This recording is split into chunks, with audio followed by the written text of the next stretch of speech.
Hello darling. మనం ప్రేమించే విషయం మా ఇంట్లో తెలిసిపోయింది.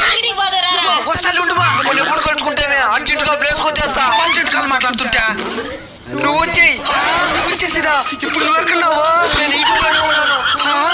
ఏమి ఇంటికి వచ్చామన్నదా? ఇంట్లో ఎవరు లేదేమో. ఒకసారి కన్ఫర్మ్ చేసుకుందాం. ఇప్పుడే వచ్చేసిరా. పట్ట మన గ్రహాలు మారినట్టున్నాయి. అమ్మా అంగడి పోయి వచ్చేస్తాను. మా ఫ్రెండ్ వాళ్ళ ఇంటికి పోయి వస్తాను నైనా.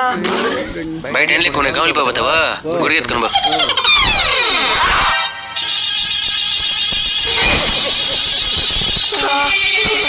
ఎన్నో రాత్రులు వస్తాయి గాని రాది గొర్రె పిల్ల అంటావా మామ అంటావా. కానీ బయట ఉంటాను.